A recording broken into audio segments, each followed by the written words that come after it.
Binabago sa ating bansa ang bagyo, pagputok ng bulkan, paglindol, sunog at kung ano-ano pang kalamidad.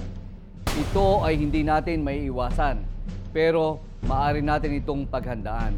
Bilang kasagutan, ating binuo ang Project DINA o Disaster Information for Nationwide Awareness. Sa tulong ng iba't ibang ahensya ng pamahalaan, layunin nito na magbigay ng sapat na kaalaman tungkol dito at kung ano ang dapat gawin para mapaghandaan ang mga kalamidad. Halina at magkaisa. Tandaan, kung bawat isa ay laging handa, tiyak ang kaligtasan ng ating pamilya at ng ating komunidad. Handa na ba kayo?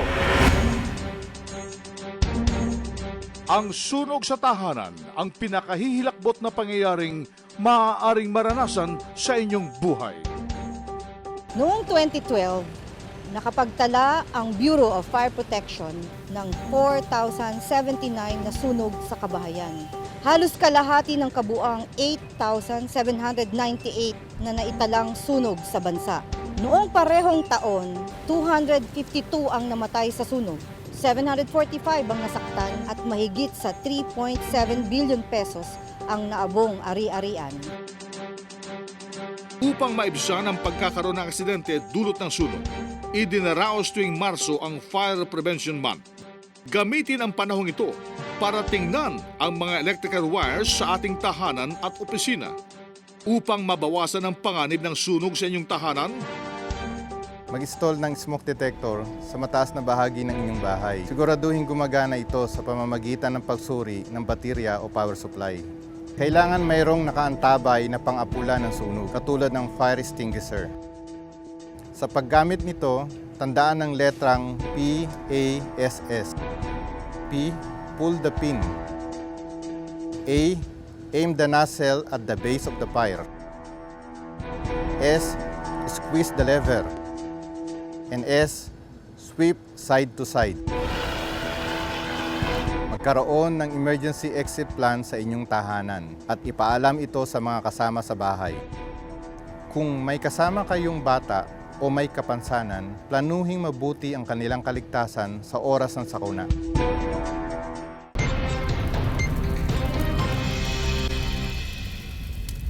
Huwag iwanan ang niluluto.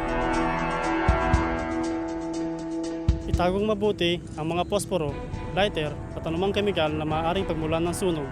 Ilagay ang mga ito sa lugar na hindi maabot ng mga bata at malayo sa kalan. Panatilihing malinis ang inyong kalan at huwag maglagay ng gamit sa ibabaw nito. Siguraduhin din na walang tagas ang inyong LPG.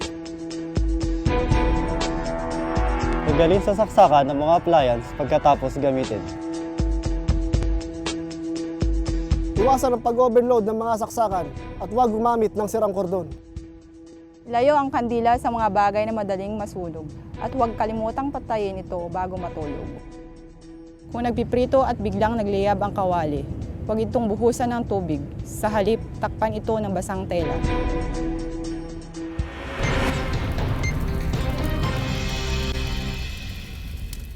Lumabas agad ng bahay, kasama ang pamilya, at maging mahinahon sa lahat ng oras.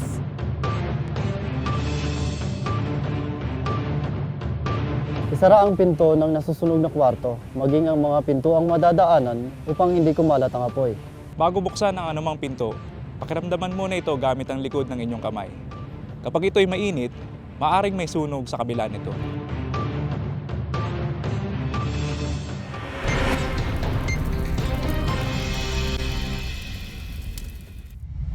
Pumwesto sa kwartong may bintana at humingi ng saklolo. Magwagayway sa labas ng bintana ng anumang telang may matingkad na kulay. Sa ganitong paraan, mabilis ka makikita at masasagip ng mga bumbero. Kapag makapal na ang usok, gumapang palabas ng bahay. Gumamit ng basang tela para ipantakip sa inyong bibig. Kapag nadapuan ng apoy, gawin ang stop, drop, cover your face and roll. Tumigil sa pagtakbo. Dumapa sa sahig. Takpan ang mukha. At magpagulong-gulong.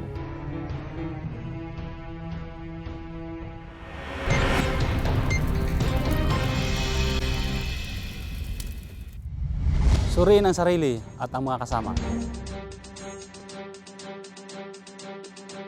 Huwag bumalik sa inyong bahay hanggat wala pang abiso ang mga bombero.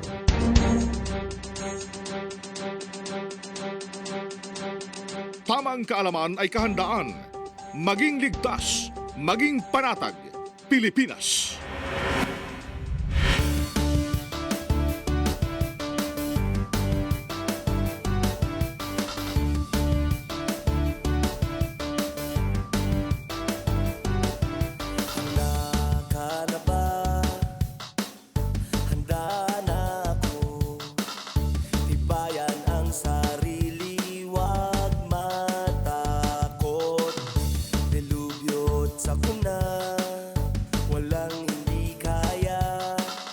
Basta't lahat tayo ay sama-sama.